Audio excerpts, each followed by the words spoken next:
मतलब ग्रेविटी कोई फोर्स ही नहीं है? अगर ध्यान से समझा जाए तो हाँ, ग्रेविटी कोई फोर्स है ही नहीं। अच्छा, अब देख, अर्थ ने इसे अपनी तरफ खींचा तभी तो ये नीचे गिरा। इससे पहले एक बात बता, अगर इसके आसपास के स्पेस ने इसे नीचे की ओर धक्का दिया होता फिर भी तो ये नीचे गिरता।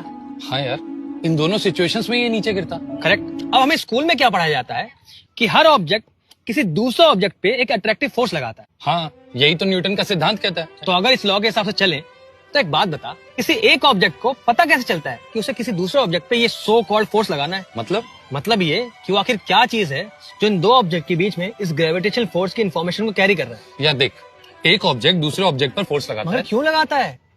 यही सवाल न्यूटन को खाता था, जिसका जवाब दिया आइंस्टाइन ने। इसको ऐसे समझते हैं कि मान ले कि ये सन है और ये अर्थ, तो इन दोनों के बीच में क्या है? स्पेस है, और क्या है? यही आइंस्टाइन ने सोचा कि दो ऑब्जेक्ट के बीच में है स्पेस, तो स्पेस को ही इस ग्रेविटेशनल फोर्स की इन्फॉर्मेशन कैरी करनी चाहिए।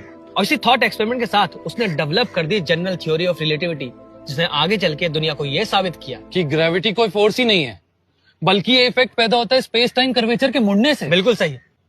मगर क्या है ये स्पेस टाइम कर्वेचर? क्या है ये फैब्रिक? कैसे मुड़ जाता है स्पेस? मुझे तो आसपास कुछ भी मुड़ा हुआ नजर नहीं आ रहा। जरूरी नहीं कि जो चीज नजर आए दिखाई दे वही सच हो। आंखें धोखा खा सकती है मगर मैथमेटिक्स नहीं। मगर यार, कैसे कोई मास किसी स्पेस टाइम कर्वेचर को मोड़ देता है? इसका जवाब है हमारे पास? नहीं, हम सिर्फ ये जानते हैं कि ग्रेविटी क्या नहीं है। जैसे ग्रेविटी कोई फोर्स तो नहीं है। इनफैक्ट क्वांटम मैकेनिक्स भी, जो कि सब चीजों का एक्सप्लेनेशन दे पा रही है, वो भी ये नहीं समझा पा रही कि आखिर ग्रेविटी है क्या। यार, इससे तो और कंफ्यूजन बढ़ गई। अगर है क्या ये यूनिवर्स, काम कैसे करता है, क्या चल रहा है ये सब? यही तो सारा खेल है यार।